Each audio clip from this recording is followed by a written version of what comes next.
열왕기상 5장 13절에서 18절에 있는 말씀입니다. 열왕기상 5장 13절에서 18절에 있는 말씀, 오늘 우리에게 주시는 하나님의 말씀, 우리 함께 한 목소리로 받들어 읽겠습니다. 이에 솔로몬 왕이 온 이스라엘 가운데서 역군을 불러 일으키니 그 역군의 수가 3만 명이라. 솔로몬이 그들을 한 달에 10,000명씩 번갈아 레바논으로 보내매 그들이 한 달은 레바논에 있고 2달은 집에 있으며 아도니람은 감독이 되었고 솔로몬에게 또 짐꾼이 7만 명이요 산에서 돌을 뜨는 자가 8만 명이며 이외에 그 사역을 감독하는 관리가 3,300명이라. 그들이 일하는 백성을 거느렸더라. 이에 왕이 명령을 내려 크고 귀한 돌을 떠다가 다듬어서 성전의 기초석으로 놓게 하매 솔로몬의 성 건축자와 히람의 건축자와 그발 사람이 그 돌을 다듬고 성전을 건축하기 위하여 제목과 돌들을 갖추니라. 아멘. 사람이 행복하기 위해서 가져야 될 것이 몇 가지 있다 하는 얘기래요. 그 중에 하나가 뭐냐 하면 소속감이 있어야 된대요. 내가 혼자 동떨어져서는 결코 행복할 수 없고, 내가 어디에 소속되어 있는 하나의 공동체를 이루고, 그리고 내가 누구에게 소속되어 있다 하는 것이 우리에게 행복감과 안정감을 준다는 거예요. 우리가 이렇게 하나의 공동체에서 신앙생활을 하는 거, 그건 행복이라는 거예요. 그리고 또한 우리는 내가 주님에게 속한 사람이다 라고 하는 사실을 알 때, 나의 소속성이 어디에 누구를 향하는지를 알 때 우리는 안정감과 행복을 누릴 수 있다, 이런 얘기를 합니다. 그리고 또한 사람이 행복하기 위해서 또한 있어야 될 것은 뭐냐 하면 소명의식, 달리 말하면 사명감이 있어야 된다 하는 거예요. 나에게 뭔가 내가 부르심을 받았다는 사실, 하나님이 나에게 기대를 가지고 계시다는 사실, 하나님이 나를 통하여 일하기를 원하신다 하는 사실을 알게 될 때 사람은 행복을 경험할 수 있다는 거지요. 그래서 내가 어떤 소명의식을 가지고 살아가고 내가 어떤 사명감을 가지고 살아가면 내 삶의 목적이 분명해지고 그 방향, 진로가 더 명확해질 수 있다 하는 사실이죠. 어느 분은 이런 얘기도 했어요. 사람의 살아가는 모습을 보니까 자기가 볼 때는 2가지 종류의 삶의 모습이 있다는 거예요. 하나는 뭐냐? 충동에 이끌려 살아가는 사람. 그러니까 자기의 육체적인 욕망이나 본능대로, 하고 싶은 대로 그냥 충동적으로 살아가는 그런 사람이 있는 것 같고, 다른 한 사람은 어떤 사람이냐? 소명에 이끌려 살아가는 사람. 그래서 하나님이 나를 왜 부르셨는지, 내가 왜 이 자리에 있는지, 하나님이 나에게 기대하시는 것이 무엇인지, 이 시대가 나에게 원하는 게 뭘까 하는 것을 생각하면서 살아가는 사람이 있다. 우리에게 분명히 하나님의 부르심이 있어요. 하나님이 우리를 불러주셨고요. 또한 성경에 있는 대로 우리 안에서 역사하시는 분이 하나님이세요. 그래서 하나님은 하나님이 원하시는 선한 목적과 뜻을 향하여 우리가 나아갈 수 있도록 우리를 도우시고 힘을 주시는 분이 우리 하나님이시다 하는 거예요. 그래서 이런 얘기도 해요. 어떤 사람이 게으르고 막 그래요. 나태하게 살아가요. 우리가 게으름을 어떻게 치료할 수 있느냐? 물론 게으름의 반대가 부지런함이니까 부지런함을 가지면 치유된다고 말할 수 있지만, 사실 그러한 나태함과 게으름을 치유할 수 있는 길은, 해결책은 어디? 이런 얘기를 합니다. 내 속에 있는 불꽃을 발견해야 된다는 거예요. 내 속에 있는 사명감, 소명의식을 내가 발견하게 될 때 우리의 삶이 나태해지거나 흐트러지지 않는 삶을 살아갈 수 있다. 그런 이야기를 하기도 합니다. 우리가 꼭 기억해야 될 건 뭐냐 하면 하나님이 나를 부르셨다는 거예요. 하나님이 나에게 기대하시는 게 있다는 거예요. 여러분, 지금 우리는 어떤 말씀을 읽고 있냐면 솔로몬 왕국의 초기 역사를 읽고 있어요. 그 중에서 우리가 바로 앞에 있는 4장에서 어떤 말씀을 봤냐면 솔로몬 왕국의 번영, 솔로몬 왕국의 영광에 대한 말씀들을 읽었어요. 하나님께서 축복을 내려주셨어요. 그래서 그 나라가 번성하고 아주 크게 영광스럽게 존귀해지는 그런 역사를 하나님이 허락해 주세요. 그럴 왕국이 평안해지고 왕국이 번영해지고 잘 살게 되고 안정된 상황에 이르렀을 때 하나님께서는 솔로몬에게 하나님이 기대하시는 일을 하게 하세요. 그동안 그래서 솔로몬은 자기 아버지 때부터 준비했던 일을 시작하게 되는데 그게 뭐냐 하면 성전 건축이라는 일이었잖아요. 솔로몬에게는 분명한 소명의식이 있었어요. 내 아버지 다윗을 통해서도 하나님이 준비시켜 주셨는데 그건 뭐냐? 하나님의 이름을 둘 성전을 하나님이 나를 통하여 짓기를 원하신다 하는 사실이었어요. 그 소명의식 부르심에 하나님이 자기에게 기대하시는 일에 대한 확신을 가지고 그가 살아갔고 그것을 준비하며 이제 실행하는 단계에 들어가게 됩니다. 이 열왕기상 5장 말씀은 그래서 성전을 준비하기 위하여 이제 짓기 위하여 이제 솔로몬이 본격적으로 일을 시작하는 모습을 우리에게 보여줘요. 성전을 지으려면 뭐가 필요하냐면 재료가 필요해요. 건축재가 필요하잖아요. 건축을 위한 재료들이 필요하고 또한 건축하기 인력이 필요해요. 솔로몬이 어떻게 그 재료들을 준비하고 어떻게 그 인력을 그렇게 갖추어서 성전 건축을 위한 준비를 했는지를 보여주는 말씀이 열왕기상 5장에 있는 말씀이에요. 여러분, 우리가 이 말씀을 보면서 먼저 우리가 분명히 기억해야 될 겁니다. 솔로몬은 자기를 하나님이 왜 세워주셨고 자기에게 기대하시는 하나님의 뜻이 어디에 있는지를 잊지 않고 살았다는 거예요. 여러분, 우리 신앙인에게 참 중요한 것 같아요. 하나님이 왜 나를 지금 이 자리에 세워주셨는지, 하나님이 지금 이곳에서 나를 통하여 무엇을 기대하시는지, 하나님께서 나를 부르신 하나님의 부르심의 목적이 무엇인지를 우리는 분명히 기억해야 된다는 거예요. 한참 우리나라 성도들도 많이 읽었던 책이 있어요. 릭 워렌 목사님의 목적이 이끄는 삶이라는 책이 있었잖아요. 하나님이 나를 세우신 목적, 하나님이 나를 부르신 목적, 그것이 내 삶을 이끌어가는 능력 동인이 되어야 된다는 거예요. 내가 가진 세상의 욕심 아니면 나의 충동, 세상의 욕망이 나를 이끌어가는 게 아니라 하나님이 나를 부르신 그 부르심의 사명과 소명이 나를 이끌어가야 된다는 것을 우리는 늘 기억하며 살아갈 수 있어야 한다는 겁니다. 솔로몬은 그 일을 이루기 위해서 애써요. 그런데 여러분, 이 성전을 짓는 거 우리가 아는 것처럼 7년여의 오랜 기간 동안 지어야 되는 아주 큰 역사잖아요. 그런데 그 일을 하는 건 결코 쉬운 일도 아니고 한순간에 이루어지는 일도 아니었어요. 인내가 필요하고요. 수고해야 되고요. 기도해야 되고요. 마음을 모아야 되고요. 쉬운 과정은 결코 아니었어요.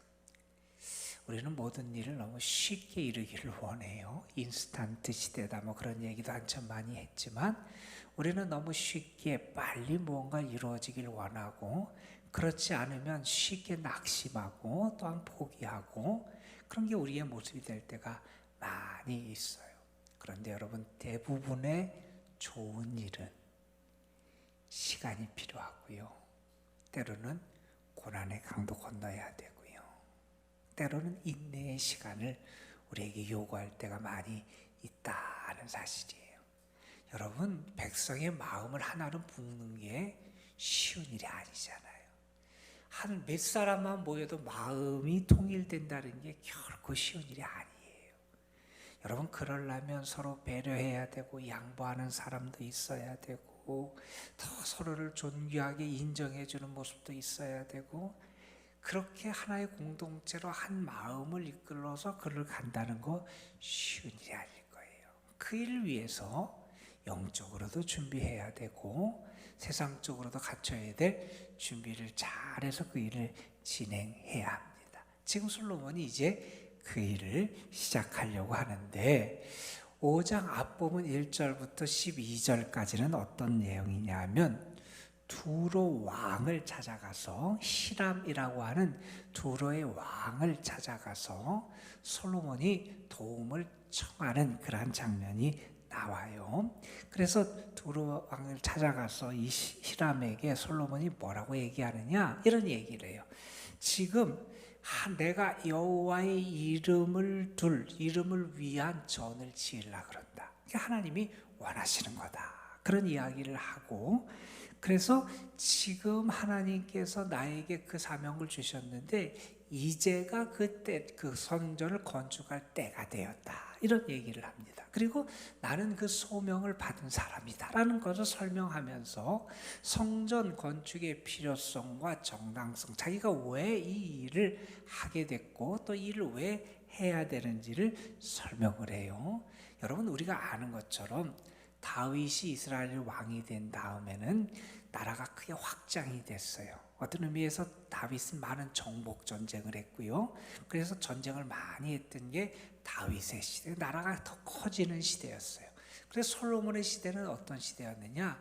나라가 그 커진 상태에서 안정된 시대, 평화의 시대, 번영의 시대였어요. 왜 하나님께서 평화를 주셨고 번영을 주셨느냐? 솔로몬은 그걸 안 거예요. 하나님이 하시는 일을 할 수 있는 때를 하나님이 예비해 주신 것이다.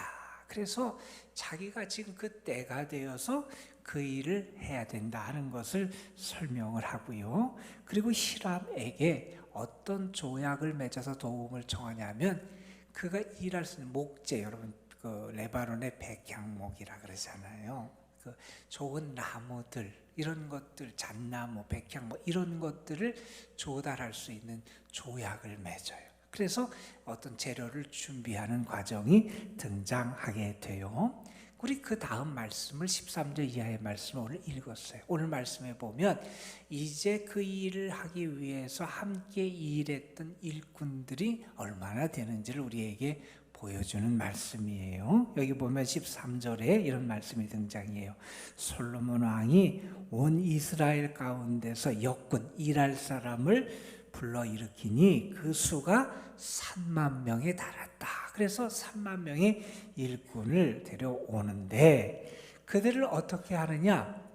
아주 3만 명을 다 동원해서 한꺼번에 그 일에 맡기면 그들이 자기의 생업을 위해서는 그걸 할 수가 없잖아요. 그래서 14절에 보면 이렇게 얘기합니다.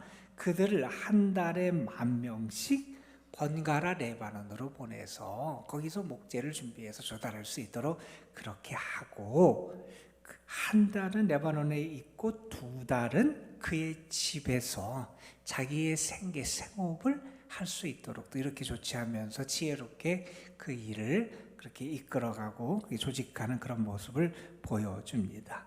그리고 또한 15절에 그렇게 하는 그런 재료들을 또한 옮기고 하는 짐꾼이 필요하잖아요. 그래서 그 사람이 7만 명이 동원이 되고, 산에서 돌을 뜨는 자, 돌을 다듬는 자가 8만 명이 이제 동원이 되고, 또 그들을 관리하고 감독하고 하는 그런 일꾼이, 그런 관리가 3,300명, 정말 많은 사람이 이 큰 일을 위해서 동원이 되는 그런 모습을 보여주게 됩니다. 여러분, 이걸 보면 이 예루살렘 성전이 지어진 것은 물론 하나님이 계획하시고 또 이제 다윗을 통해서 기본적인 어떤 재료들을 준비하게 하시고 보화들을 준비하게 하시고 하는 준비를 갖췄고, 또한 솔로몬이 애써서 여러 가지 다른 건축 재료들을 또한 이렇게 조달하는 그런 일도 했고, 뿐만 아니라 백성들이 한 마음과 한 뜻이 되어서 함께 수고함으로 이뤘던 게 이 성전 건축의 큰 일이었다 하는 것을 우리가 알게 돼요. 여러분, 일꾼들이 아마 하나님의 일을 하는데 얼마나 정성을 다해서 일했겠어요. 얼마나 그들이 마음을 합해서 최선을 다해서 도우면서 하나님의 성전을 지어갔겠어요. 이게 수많은 사람들이 동원돼서 함께 하나님의 역사를 이루어갔던 모습을 우리에게 보여줍니다. 이 말씀을 보면서도 그런 생각을 해요. 우리가 이렇게 하나님의 부르심을 받은 자라고 하는 소명의식을 갖는 것도 우리가 상당히 중요하고, 뿐만 아니라 중요한 게 뭐냐, 우리가 함께 걸어가고 함께 하나님을 섬기고 함께 하나님의 영광을 나타내고 하는 게 참 귀하고 아름다운 일이다 하는 것을 우리가 기억하게 됩니다. 하나님은 하나님의 역사를 친히 이끌어 가세요. 어떻게 이끌어 가시느냐? 하나님이 정하신 때, 하나님이 택하신 사람들을 통해서 하나님의 역사를 이루어 가세요. 오늘 하나님의 역사를 누구를 통해서 이루어 가시느냐? 하나님이 부르신 여러분을 통해서 또한 이루어 가시기를 원한다 하는 사실 여러분이 기억하셨으면 좋겠고요. 나는 하나님의 일을 위하여 부름받은 사람으로서 최선을 다해 하나님의 기쁨이 되는 삶을 살아가겠다 하는 사실을 여러분이 결단하면서 하나님께 쓰임받는 귀한 역사가 있기를 간절히 소망합니다. 여러분, 이런 얘기가 있어요. 한 학생이 랍비를 찾아와서 이렇게 물었대요. 제가 빨리 이 과정을 마쳤으면 좋겠습니다. 빨리 졸업하고 싶습니다. 뭐 이렇게 얘기를 했어요. 그랬더니 랍비가 그 학생에게 이렇게 얘기해요. 할 수 있다. 그런데 자네가 어떤 사람이 되고자 하느냐에 따라 달려있다. 이런 얘기를 해요. 그러면서 이런 비유를 듭니다. 하나님은 백향목 한 그루를 제대로 키우기 위해서는 100년의 세월을 쓰시는데 호박을 기르기 위해서는 6개월만 쓰신다. 내가 백향목이 되기를 원하느냐, 호박이 되기를 원하느냐, 그런 얘기를 했어요. 어떻게 하나님께 쓰이는 일꾼이 되느냐, 그것도 중요해요. 나는 어떤 일꾼이 되느냐. 또한 이런 얘기도 있어요. 어떤 사람이 가난해서 공부를 하지 못하고 일찍 시계를 만드는 회사에 들어갔어요. 예전에 얘기예요. 거기서 일하고 이렇게 하는데 아주 시계를 오랫동안 만든 숙련공 전문가가 있었어요.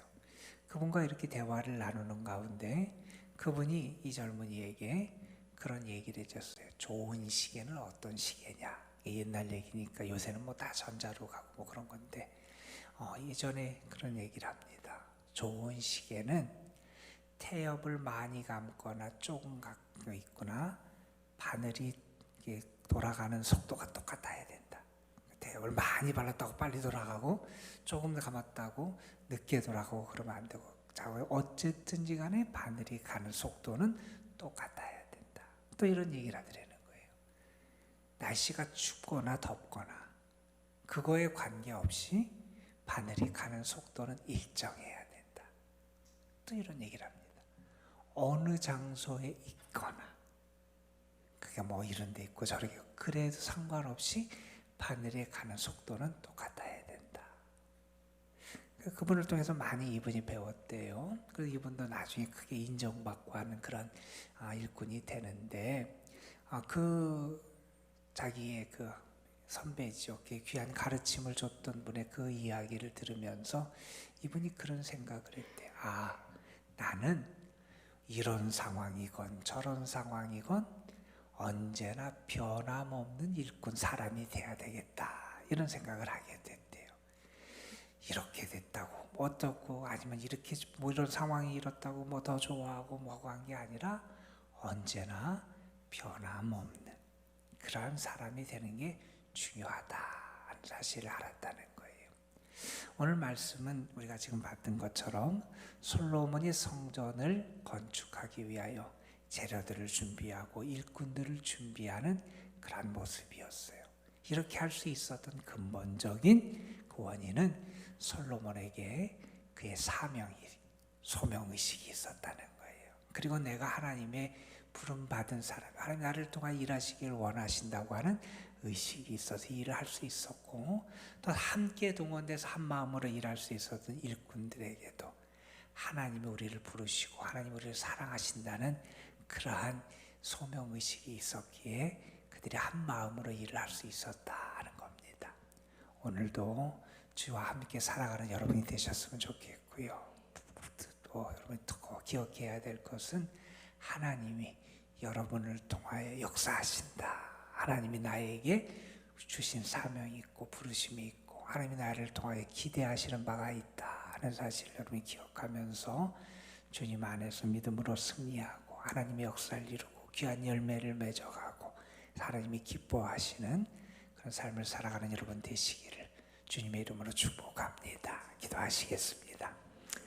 아버지 하나님, 솔로몬이 예루살렘 성전을 건축하기 위하여 또한 또 재료를 준비하고 그러기 위해서 이런저런 조약도 맺고 사람들을 동원하고 그러면서 하나님의 성전을 짓기 위한 그러한 일을 점점 진행해가는 과정을 우리가 함께 보았습니다. 솔로몬은 하나님께서 하나님의 이름을 두시기 위하여 이렇게 귀한 일을 자신에게 맡겨주셨음을 알았고 또한 그에게 평화의 때를 주시고 나라가 번영할 수 있도록 하나님의 은혜를 주신 게 이 하나님의 역사를 이루시기 위함임을 알았습니다. 하나님의 뜻을 아는 지혜, 하나님의 부르심과 소명, 사명을 아는 지혜가 그에게 있었고 그래서 하나님께 쓰임 받을 수 있는 일꾼으로 세워질 수 있었습니다. 또한 이스라엘 백성들 힘들고 고되고 어려운 일이지만 그들이 귀한 믿음과 하나님을 향한 헌신 가운데 이런 일을 한 마음으로 함께 힘을 모아 감당할 수 있었습니다.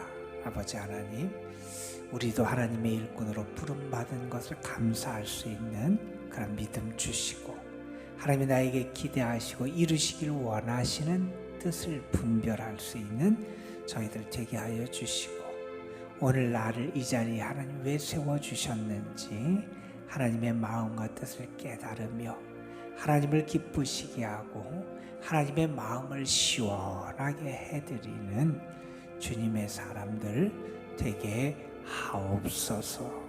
아버지, 오늘도 우리가 주님 앞에 나와서 기도합니다.